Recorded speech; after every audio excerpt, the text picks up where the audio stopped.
Bienvenidos, bienvenidas a todas a este vídeo en el que vamos a hablar de cómo podemos gestionar la emoción de la culpa y trascenderla, ¿verdad? Liberar esa emoción. Al final las emociones no se trata de eliminarlas. Muchas veces queremos eliminar la emoción, porque si la emoción es desagradable y no nos gusta, no la quiero, entonces la quiero borrar de mi mente.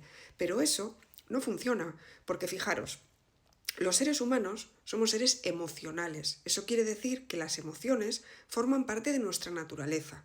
Decir lo contrario sería negar nuestra propia esencia. Entonces tenemos que admitir desde ya que somos seres emocionales y que nacemos con emociones y las emociones nos acompañan a lo largo de toda la vida. Lo que pasa es que hay muchas personas que todavía siguen pensando que somos solo cuerpo. Pero es que somos cuerpo, somos mente y somos emociones. Para que os hagáis una idea, detrás de todas las decisiones que tomamos hay emociones, sobre todo de las importantes. Bien, hay muchas personas que todavía piensan que hay emociones positivas y que hay emociones negativas. Las emociones negativas son aquellas que se identifican con las que no nos gustan, ¿no? Por ejemplo, la ira, la tristeza, la pena, la culpa, la apatía, etcétera, ¿no? Entonces, como no nos gustan, las identificamos como emociones negativas. Pero en realidad no existen emociones positivas ni emociones negativas, porque todas están ahí por algo. Acordaros lo que os acabo de decir. Las emociones forman parte de nosotros como una mano, como un brazo, como una pierna. Una mano tiene una función, ¿verdad? Un brazo tiene una función. Una pierna tiene una función. Pues una emoción también tiene una función. Lo que pasa es que yo siempre digo que echo de menos en la escuela la asignatura de inteligencia emocional. Entonces llegamos a la edad adulta, llegan estas emociones que son desagradables y nos secuestran, ¿verdad? ¿Por qué? Porque no las entendemos. Si nosotros las empezamos a entender, amigo, entonces ya cambiará el escenario. Así que fijaros, no existen emociones positivas ni emociones negativas. Todas las emociones son buenas porque todas tienen una función. Y os voy a poner un ejemplo. La emoción de la tristeza. La emoción de la tristeza la etiquetamos como negativa. ¿Por qué? Porque claro, ¿a quién le gusta estar triste? A nadie, ¿verdad? Entonces yo cuando me viene la tristeza es como que me incomoda. Pero resulta que la tristeza tiene una función súper importante. Porque la emoción de la tristeza, ¿cuándo aparece? Cuando en nuestra vida tenemos una pérdida. Ya sea una pérdida de trabajo, una pérdida de pareja, una pérdida de hogar, de casa, una pérdida de un ser querido. Siempre tiene que haber una pérdida. Entonces en ese momento aparece la tristeza. ¿Para qué? Para ayudarnos a transitar el duelo de esa pérdida. Así que fijaros si es importante la tristeza. Aparece para ayudarnos a transitar un duelo y poder seguir adelante con nuestra vida. Por tanto, bloquearla, que es lo que hace la mayoría de la gente, te va a perjudicar en el futuro. ¿Sabéis que hay personas que a lo mejor les sucede hoy un suceso traumático, como por ejemplo, pues no sé, imagínate un divorcio, una separación con hijos, y empiezan a pasar el duelo 2 o 3 años después? ¿Sabéis por qué pasa eso?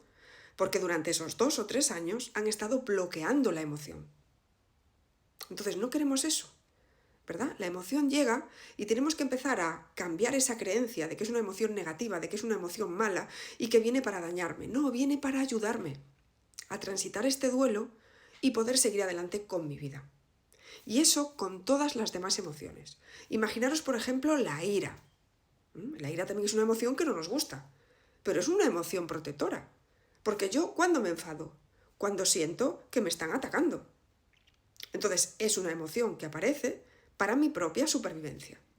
Lo que tenemos que tener cuidado es que todas estas emociones desagradables no nos secuestren. Porque si nos secuestran, entonces nos sacarán de nuestras casillas, nos desbordaremos con esa emoción y ahí empezará la parte tóxica o la parte dañina. Fijaros, hace un rato os decía, la tristeza es una emoción buena, viene para ayudarnos. Ya, pero no puede quedarse con nosotros, es decir, viene para estar un tiempo y luego irse. Hay que aprender a soltarla. Hay que aprender a soltar la tristeza, hay que aprender a soltar la ira, hay que aprender a soltar la culpa. Porque si la tristeza se queda con nosotros durante mucho tiempo, ¿qué sucede? Que eso se puede convertir en una depresión. Y una depresión es una enfermedad. Entonces ahí ya la tristeza no está haciendo su función natural. Ya estamos pasando a algo dañino, algo preocupante, algo tóxico.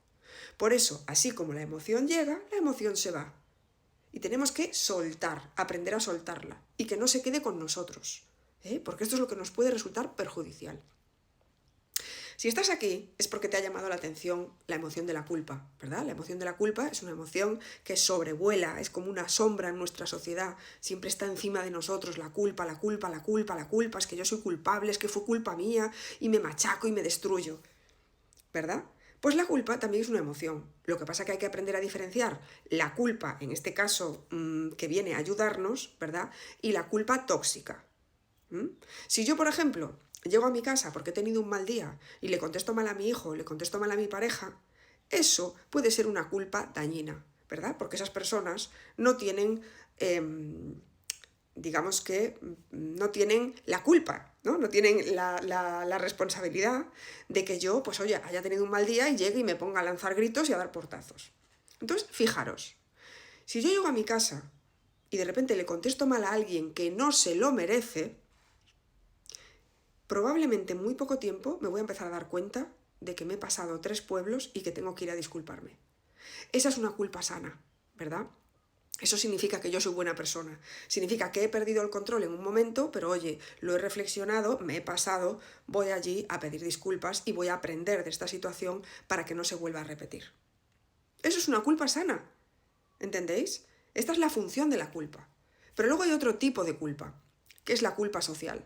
Y esta culpa social recae sobre todo en nosotras, en las mujeres, ¿no? Por ejemplo, somos madres, tenemos niños pequeños y de repente decidimos irnos un fin de semana con nuestras amigas y los niños se quedan con su papá. Bueno, pues en ese fin de semana que tú te vas con tus amigas, te estás sintiendo culpable por haber dejado a tus hijos con el padre. Pero vamos a ver si es el otro 50%. Ya, pero a nosotras nos han enseñado a obedecer. Vivimos en una sociedad en la que nos han enseñado a obedecer. Por eso nos resulta tan difícil decir que no. Y a veces decimos que no, pero luego nos sentimos culpables. Por tanto, es el mismo daño. ¿De qué se trata? De aprender a decir que sí y sentirnos bien, ¿verdad? Porque muchas veces decimos que sí y luego estamos barrenando. ¿Por qué habré dicho que sí? Fíjate, es que siempre pongo a todo el mundo por delante de mí, es que al final yo nunca puedo hacer lo que quiero, es que parece que yo no importo nada y todo ese diálogo interno que nos destruye. Entonces, de lo que se trata es, a veces también, si estoy un poquito entrenado, soy capaz de decir que no, pero luego estoy toda la tarde, fíjate. Oye, pues igual soy mala persona, ¿no? Igual tenía que haber dicho que sí. Igual he sido un poco egoísta. No, has dicho que sí porque tenías un motivo más importante en el que a lo mejor estabas implicado tú. Pero las cosas, si se dicen de forma neutra y respetuosa, no tienen por qué parecerle mal a nadie. Las mujeres, cuando somos madres y además trabajamos, estamos todo el tiempo sintiéndonos culpables. Cuando estamos en el trabajo nos sentimos culpables porque queremos estar con nuestros hijos. Cuando estamos con nuestros hijos nos sentimos culpables porque no estamos siendo productivas y no estamos trayendo dinero a casa. Cuando queremos ser madres y no lo conseguimos, nos sentimos culpables porque en nuestro cuerpo debe de estar fallando algo porque no consigo el embarazo. Si consigo el embarazo y tengo la mala suerte de perderlo, me siento culpable porque si a lo mejor ese día no hubiera desayunado eso, a lo mejor seguiría teniendo el embarazo. ¿Os dais cuenta de cómo funciona la mente?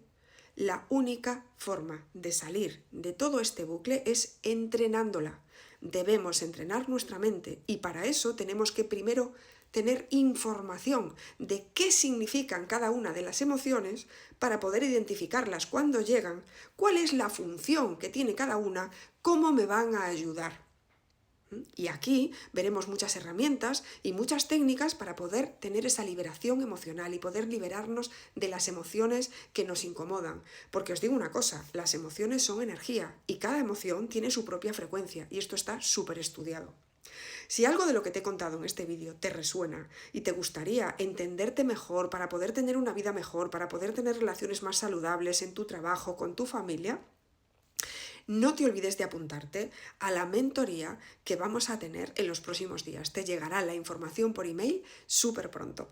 Nos vemos pronto en la mentoría. Apúntate, no te la pierdas. Está en juego tu vida.